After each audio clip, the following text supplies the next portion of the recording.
Enigmatic scene, thousands of vehicles concealed by overgrown grass in downtown Wuhan. Instantaneous mudslide in Xi'an engulfs houses, witness describes terrifying scene. Tragedy of flood release, parents witness son's demise, survivor collapses and takes own life. Insiders reveal massive suspension of domestic trade ships in China. Fearing a huge rate of youth unemployment, CCP hastily suspends data release. Suffers blow from anti-corruption campaign, China's medical system could collapse entirely. It's all covered in today's China Truths. Enigmatic scene, thousands of vehicles concealed by overgrown grass in downtown Wuhan. Recently, there has been an online circulation of a vehicle burial ground in downtown Wuhan, where hundreds of sedans are buried under overgrown grass and small trees. The information has sparked various speculations among netizens. Some have questioned whether these abandoned vehicles are related to the severe casualties during the outbreak of the COVID-19 epidemic in 2020. To find the answer, a self-media person conducted an on-site visit and reported that these vehicles might belong to a car rental company. The video shared by this self-media person shows that the vehicle burial ground is surrounded by residential areas. The vehicles have license plates from various places, including Guangdong and Yunnan, but the majority have local Wuhan license plates. Most of the vehicles belong to an unidentified car brand. Many of them are quite new and bear the inscription Liandongyan Car Rental. However, there are also some vehicles from other brands such as Citroën, a French automobile brand, and BMW. The self-media person estimated that there were at least 1,000 to 2,000 vehicles at the scene. Security guards on duty nearby informed them that these vehicles were abandoned there by the Liandongyan Rent-A-Car company a few years ago. According to NTD-TV, similar vehicle burial grounds have been reported in various places before. Insiders have disclosed that earlier, authorities provided dual subsidies for electric vehicles. As a result, some car manufacturers produced a batch of electric cars, acquired license plates through a certain company, and thereby managed to fraudulently obtain both manufacturing and purchasing subsidies. The sum of these two subsidies exceeded the manufacturing cost, allowing each car to yield a net profit of 1,000 to 2,000 Chinese yuan, approximately $137 to $245 US dollars. After earning money from these cars, the manufacturers simply abandoned the batch of new vehicles, although the batteries could be removed and sold separately. Instantaneous mudslide in Xi'an engulfs houses, witness describes terrifying scene. At approximately 6 p.m. on August 11th, an unexpected flash flood and mudslide took place in the Jiaozi group of Chongqing Village, Wuhan Town, Chang'an District, Xi'an, near the Qinling Mountain watershed region. This location is also a well-liked recreational destination in the vicinity, often known as Xi'an's backyard. Every weekend, residents of Xi'an visit this area for leisure and entertainment. Given the abruptness of the mudslide, the potential for significant casualties could be anticipated. Eyewitnesses have recounted the horrifying scene when the flood struck. A staff member of the village committee told Xi'an, a mainland outlet media, that the flash flood came too quickly, and there was no time to react. "I can't really describe it. Basically, half of a mountain collapsed, and water rushed down from the mountainside like two rivers, washing away the road." Several villagers described how massive boulders and rocks were carried down by the floodwaters, directly impacting two houses in the village and dozens of small cars parked in front of them. The debris surged towards a section of the 210 National Highway. Where the flash flood passed, houses instantly collapsed, and some people and vehicles were swept into the river on the other side of the road. One villager stated that, at the time of the incident, the farmhouse was serving meals, and 21 people were swept away by the flash flood. The owner was injured and taken to the hospital. Several villagers from the Jiaozi group told Xi'an that among the 27 individuals who have died or gone missing, 25 were tourists, operators, and family members from two farmhouses, while 2 were local urban management personnel. According to local authorities, as of August 15, this disaster has resulted in 24 deaths, 3 people missing, 2 households' homes destroyed, 3 severe damages, and 21 minor damages to the 210 National Highway 1 malfunctioning 35 kV power line and 55 communication base stations out of service. Tragedy of flood release. Parents witness son's demise, survivor collapses and takes own life. As of August 15, 2 weeks after the flood disaster caused by the extensive flooding released by the Chinese authorities, several areas in northeastern and northern China still have standing water that hasn't receded. Confronted with ruined homes, devastated fields and gardens, and the loss of family members swept away by the floods, the upcoming months for those affected will be challenging. A 71-year-old victim from Hebei said, "I've been pulling nails day and night to save money, not even willing to buy new clothes. Until now, I've managed to save up a few tens of thousands to build my house. But then, this heavy rain and flooding submerged my house. I can never return to my home in my lifetime. How are we ordinary people supposed to live?"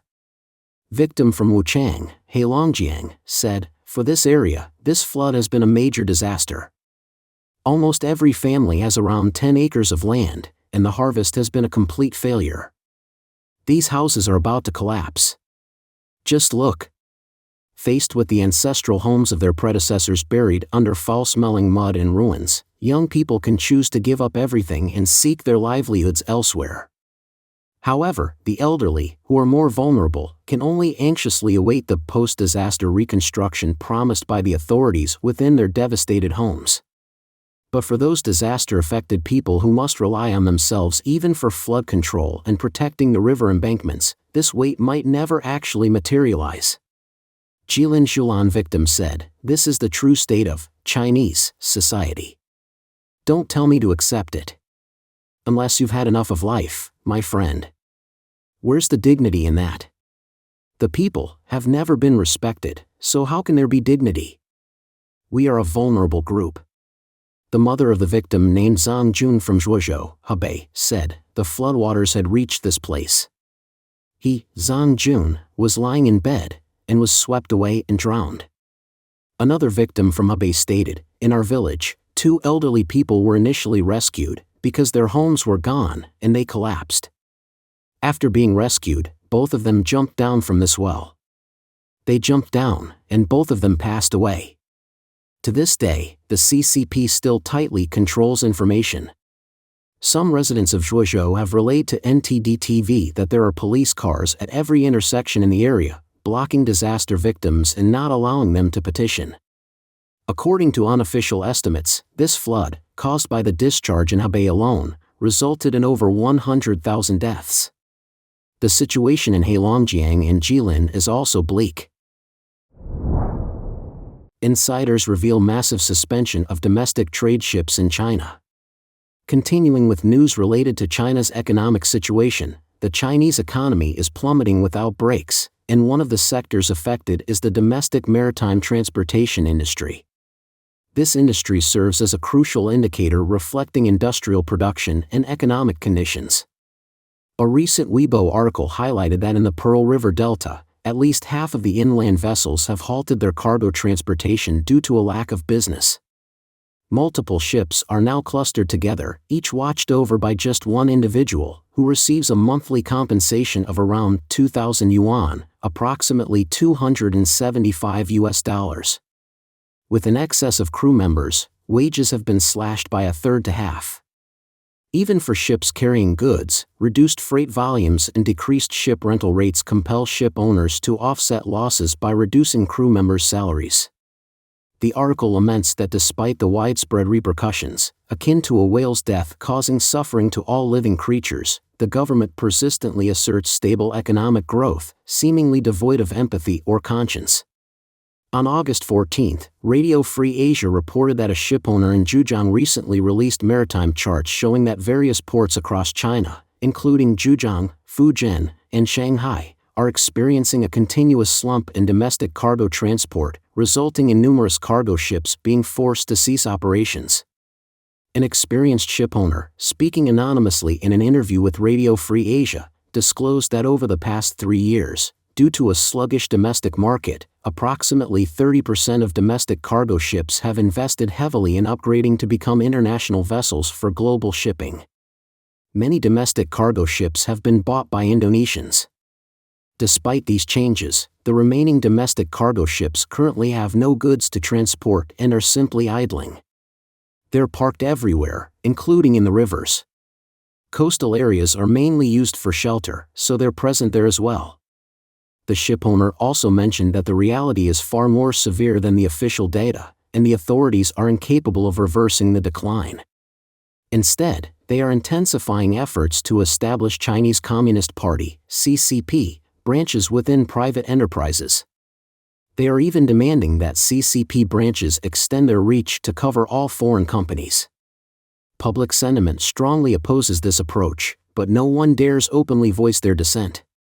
Regarding this matter, veteran financial expert Zhu Yong pointed out that the CCP is currently increasing its control across all sectors, particularly in areas like shipping, which involve direct control over strategic resources, including military supplies.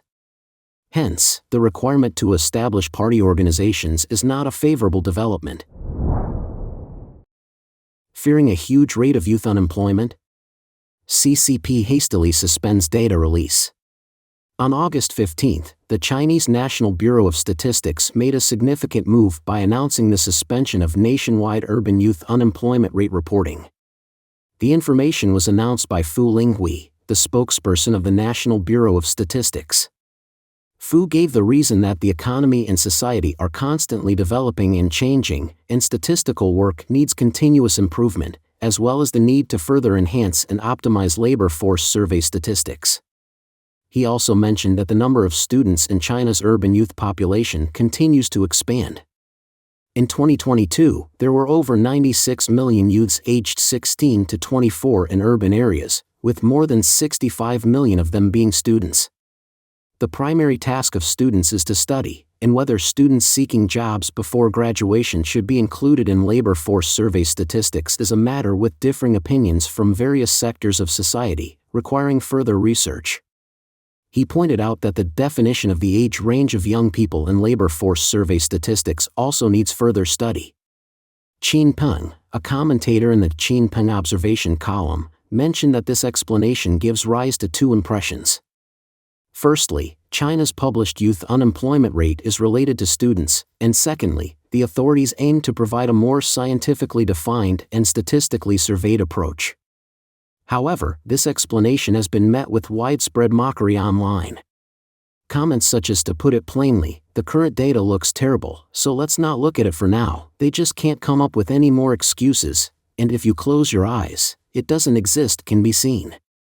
According to previous official statistics, China's youth unemployment rate rose from 20.4% to 21.3% from April to June this year, reaching a historic high.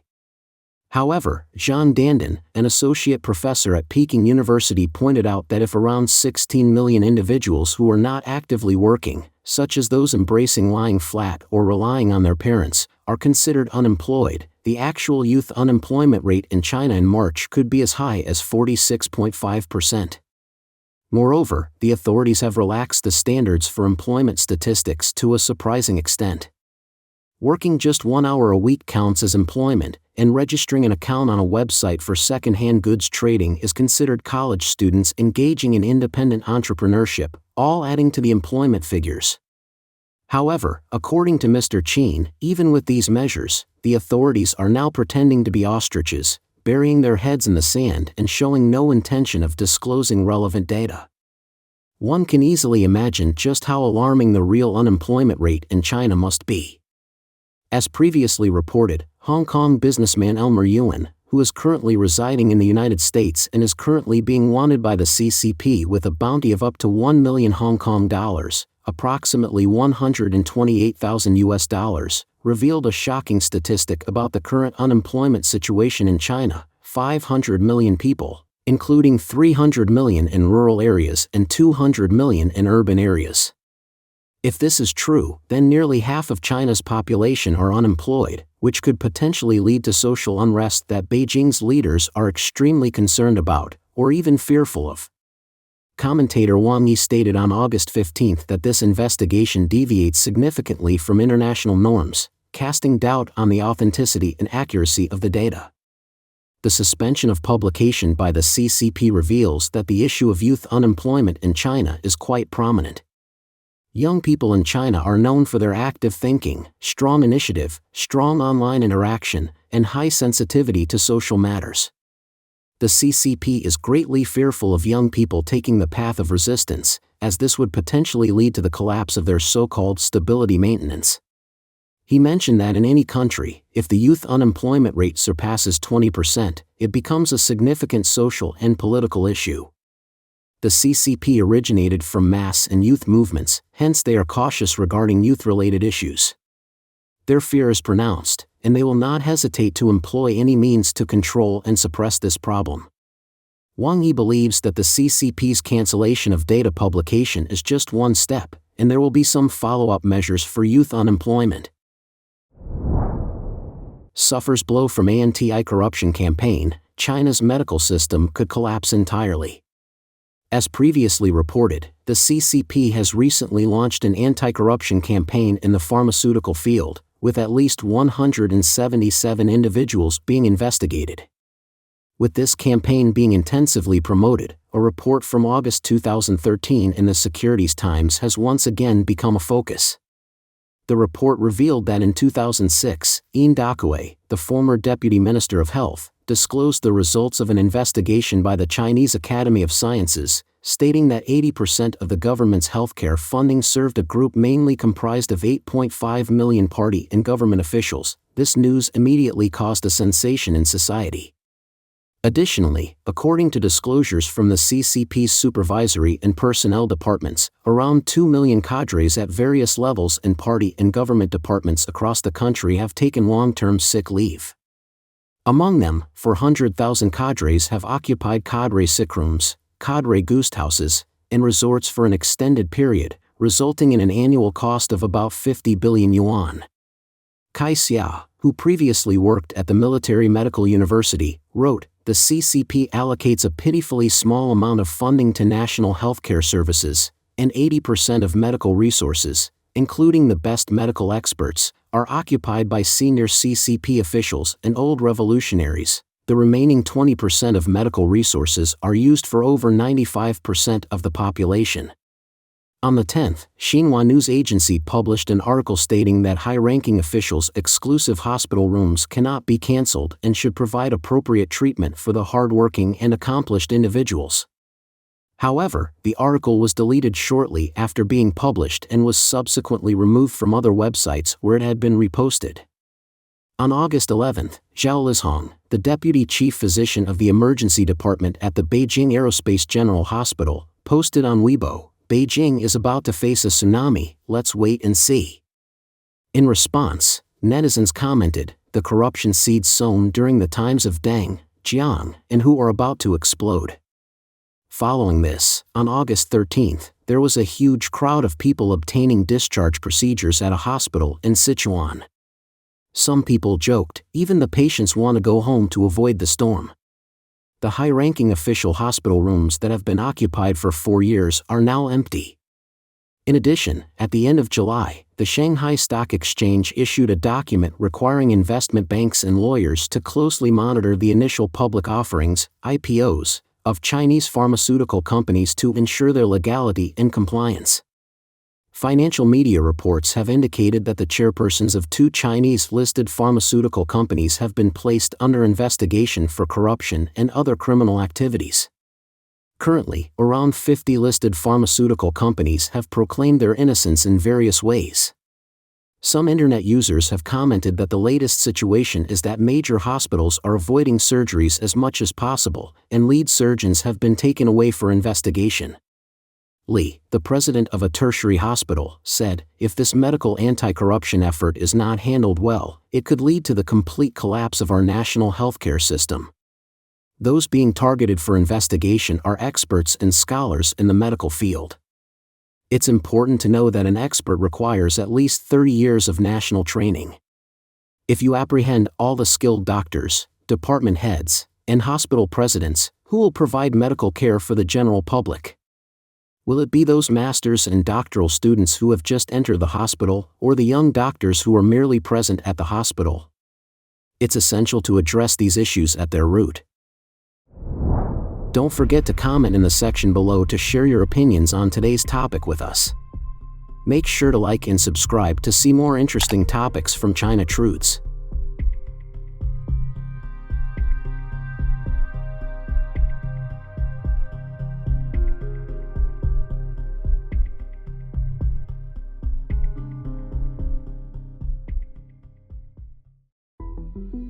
Don't forget to leave a comment in the section below to share your opinions on today's topic with us. Make sure to like and subscribe to see more interesting topics from China Truths.